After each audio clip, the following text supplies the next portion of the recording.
Alright, so I can tell you one thing. We don't have a three houses type of mythic or legendary, which is definitely not the norm. But to keep with the three houses theme, something is definitely like that right now. Alright, enjoy the video. Do this. Let the lesson begin. Hey guys, Akariss here, bringing you another overdue Heroes video, Fire Emblem Heroes video. If you haven't been following, then this is a video that I said I would come back to, so here I am. Although this is going to be more of a short and sweet video, folks. This is going to be an impressions, reaction, short and sweet, just kind of look at it, give you my thoughts on skills and the banner itself, kind of like a should you summon, and what the mythic, how important the mythic might be. So with that being said, of course, I'm gonna look into this, but this video is not going to be the kind of idea I want to do going forward. There's definitely going to be a little bit of a production shift for my future videos. Again, just go check out my community posts on the YouTube channel if you're more curious on that sort of stuff. Some kind of just thematic changes and editing and producing and all that kind of stuff. Just kind of making sure content is more focused in different places. So that's going to be in different platforms like Twitter. If there's not a YouTube video covering it, there's probably going to be me talking about it on Twitter. On Twitch, there's going to be more live discussions and more in-depth stuff for, you know, characters like this. I'm going to put really, if you're thinking of like supporting the channel, then on Patreon, I'm actually writing some documents with like really in-depth stuff for AR defense, AR offense, and possibly even arena in the future. Get you guys really upping your game there if you're curious on checking that out. Ongoing edited documents. And finally, YouTube here to kind of give you the general idea of what I think on things. So just kind of like focusing more on making sure that content is easy and isolated to digest. That's really all I'm going to say for now. Maybe I'll talk about it more in future videos, but this is going to be my return video since I took a little bit of a break. And with that being said, let's actually do this. So I'm going to be short. I'm going to stop this thing. I'm going to play it in different parts and of course give you my thoughts on the new mythic and the banner itself and where you should probably consider or not consider summoning if that should so be the case. So, apparently Mythic hero Ullr, I hope I said that right, Ullr the Bowmaster. I know this is like one of those 8 Crusaders from genealogy, but that's pretty much the extent of all I know, folks. Literally. My name is Ullr. Once I was called a Crusader. That's basically all I know, because I didn't actually play genealogy, but even then I don't think these are like more than just named characters. Like I don't think they actually had much to do there, or maybe they were like summoned by Julius or something. That's basically all I know. If you guys want to like totally correct me, go ahead in the comments. So blue bow mythic, light mythic, they give speed. I would tell you right away, and this is kind of like the mythic effect, is that essentially it doesn't matter what Ullr has or what future mythics have. They don't really, like, if you've already started adding merges to stuff like Air or Peony, for example, or Freya or Mila, you only need a maximum, a cap of 3 mythics to work on those 3 mythics and add merges to them to basically progress your account. And this means that new mythics don't really add much to this system. They kind of add the 6th slot, I guess, with like Doggers and Ullr now and Regan and such. So that might help you, but actually it might not, because if you've been playing AR, then a lot of turn 1 maps will just rush you down, and sometimes it's even better to just have 5 units instead of 6. Even if I don't have Dogger, but even if I did, I would probably consider having a team with 5 units just for extra space. So Ullr competes with just how the system doesn't really care whether you have more mythics. The only benefit of someone like Ullr and Dogger, for example, if you've already been working on the 3 mythics of 4 that came before, is if you, like, basically if you're a new player and you just started adding merges to Ullr, which is a nice advantage for newer players, I guess, since they get technically more powerful units. But I'm going to be ranking out all these mythics and legendaries in like some future videos to come, ideally this month, including Ullr once I see some stats. But I just wanted to present this problem to you guys. You probably don't need Ullr if you've been playing a while and you've been adding merges to previous mythics. And especially in light season, where a lot of the mythics are already really good. I'm talking like Air, Mila, Peony are already high-class mythics that don't need to see the door out. Now, if you were to talk about Altina or Naga, you could probably make the case for it. Maybe less so for Naga because of Divine Fang, but the thing with these new ones is there's hard to put a place for them. So, infantry, blue bow, okay. Giving speed and an extra slot for 6, but that could be disputed on whether that's actually good or not. So yeah, the thing is, I already look at this, like literally look at this and say, oh, fodder. This is literally fodder. So you have Life and Death 4, Times Pulse, and Deadeye to choose from. Finally, Deadeye that doesn't come from Shinin. You'd probably still want to fodder Shinin over this because you still would want to potentially merge if you don't have merge light mythics, or you just, you know, want to use her for the bonus rotation, for example, to give yourself an easier time. I do that with Freya, even though Mila is more merged, for example. And yeah, so she has 2 preference skills, her weapon and her B. The weapon itself is Slaying, and it pretty much is a player face focused or foe with 75% condition, fairly easy to meet, has a lot of little nice things there. Essentially, she's going to neutralize penalties, but only to attack and speed, similar to Setsuna, give an additional 6 attack and speed, and she doesn't care about enemies that do sort of guard effects. That's good if you're trying to rely on her on using Deadeye.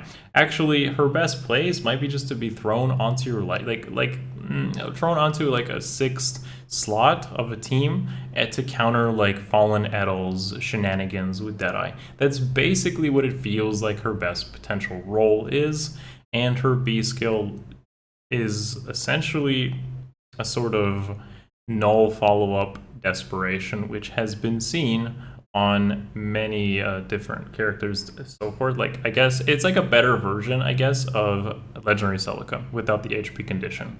So the best place for her is like a one-off thrown onto like a 6-slot team. Oh, there's a Fallen Edel in a corner. Okay, I'm going to go and use my Ullr team and make sure that I can take care of Fallen Edel.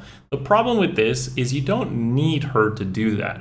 This is just like a band-aid solution that you don't really need to do. You could literally throw this kind of counter pick onto your own other mythics, like Air with Windsweep, for example, if you're afraid of her taking a hit, or Mila with Bracing Stance 3 actually can get pretty bulky that it becomes a fairly close fight. Still difficult, but fairly closer than a lot of other mythics. So, or Freya with Windsweep, Dogger kind of does pretty well too. So it doesn't really require a unit like this. It doesn't justify you spending hundreds of orbs for a one-off that has a very specific counter pick kind of role. Good for cleanup, good for counter picking, but ultimately, if you already merge other light mythics, you're not going to really need her. So it's easy to be objective because I don't really know who Ullr is. Like, there's definitely no bias here on how I feel about the character. I like bowmen in every game and always try to use bowmen, but realistically, there's not really anywhere you're gonna put someone like Ullr, if you ask me. So we got our Legendary and Mythic lineup. Once we get all of them lined up, I'll kind of give you guys my take on where you should ideally look at spending your orbs, if you should or not. Alright, so as you can see here, in red we have Regan, Seliph, and Sigurd. Now that is probably going to be one of the better places to potentially think about spending orbs, because Regan is Astra, Sigurd is good in every single mode, every single place in the game, and Seliph isn't actually too bad. Actually, I feel he's not super bad. That maybe people make him out to be from my experience using him. He does get hard countered by null follow-up, but in the player's hands, he's actually pretty solid. So red would be the ideal place to go if you have Seliph as a merge project, or you don't have Seliph, or you don't have like Earth Unearthed Legendary built up, and potentially Wind for Sigurd, or at least a one-off. I'd say most people are probably merging Regan, so red is probably a decent place to think about. If you have maybe at least 500 to 1,000 orbs saved, that would be a good place to think if you don't have an Earth Legendary for Arena. Seliph isn't totally bad and scores pretty well, so I couldn't see you having too hard of a time with him. But again, it really just depends on the Seliph, because you don't really want to go in with 2 out of 3 options, and trying to even get a one-off of Sigurd could be disastrous, just based on many people's experience on summoning here. Summoning on legendary banners in general. So, with that being said, blue with the legendary, the new mythic herself, which is Dimitri and Ciro sharing again, and Ullr. I would think that if you're adding merges to Ciro's or Dimitri, just based off Hero Rises or their previous banner sharing, it could be okay to think about it if you think you can replace a light mythic. So I'm not a huge fan of merging Ciro's, and I do think Dimitri has fallen off a bit as a legendary hero, especially with Byleth coming out. But they're all fairly solid units, and they all have decent fodder at least. Odd Tempest, Dragon Wall, and of course Deadeye, Life and Death 4 times Pulse are all really good skills. So blue could be a good place to go for fodder, or adding merges if any of those 3 are your merge projects. Or you're throwing out one of your old light mythics for Ullr. Blue, solid again. Don't walk into any of these like decisions without at least 500 orbs saved, and keep in mind like CWL 5 is really like next month, plus we could get refines on CWL 3, which could definitely help you consider those. Yeah, I mean, overall, I think the banner is mostly a skip, I'd say, for most people, and this just comes down to like your own kind of place. Like, if you look at colorless here, if you have Aaron and Mila actually as light mythics, that could be a better spot than going for blue, for example. And Luis is technically not the greatest of fodder, at least I don't think so, I don't believe so. Ideal is okay, but the golden thing here is like, you can get a lot of light mythic merges off of colorless, and then get some potentially good fodder off of Luis. So again, very conditional based on your own situations, as most legendary mythic banners are, but this one is even more so. I don't feel like anyone is gonna like look at this and be like, oh my god, I gotta go for red. I don't think so. Like, you could really get disappointed with Seliph there. It's pretty easy to say, I'm gonna skip this. We got green finally with Yoon, Shamir, and Pent, and that is again literally just fodder. So green being no follow-up with Shamir, solo I guess, G-Dual Infantry 4 times Pulse low off of Pent, and then Yoon is like literally probably like second worst defense mythic, only beaten out by Sothis. So it goes to show you, you're probably not going to be interested in most of these because you have some sort of dud here and there in every single area. I don't think Ciro's ages that well, Luis doesn't have much for colorless, green has Yoon, and red has Seliph. And if you have a single unit in a color ruining it, it's not worth, in my opinion, summoning for without literally thousands of orbs to try to overcome bad potential odds of hitting those bad eggs, so to speak. You really should wait and save for things like Regan, Plumeria, Lilina when that happened, where like that is good from almost everyone. You should save for like, I don't know, good legendaries that age well, potentially like Chrom, better than Seliph obviously, or better than Dimitri situation. So those are all how I would recommend going about this. But yeah, that's basically all it from me, folks. This is just my should you summon reactions impressions video on the new Mythic. I don't think most, I'm surprised they even did this, because with, I believe, Brammy and Ashero's banners, they didn't really like sell that well because they're OCs, and this is even more no name than those, if you ask me. Maybe very popular in Japan, if it is, cool. But that does surprise me, the decision. I thought for sure we'd just get another OC, or that this should have been like Niffle, I guess, because that at least had some tie-in to Tempest Trials. It's just really random. I don't know. Let me know what you guys think in the comments below. Give the video a thumbs up if you enjoy the content, you want to see it coming. Of course, that does help. Sub if you haven't already. Get that YouTube algorithm up. Go check out potentially my Instagram, which I now decided to put up and become more of an RL social person. Once a week, I guess.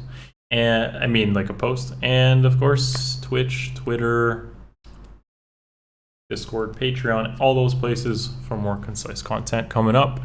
Next one, I'll do a more in-depth analysis of Ullr builds and her ranking compared to other light mythics. Stay tuned. Love you all. See you in the next one. Peace. It's over.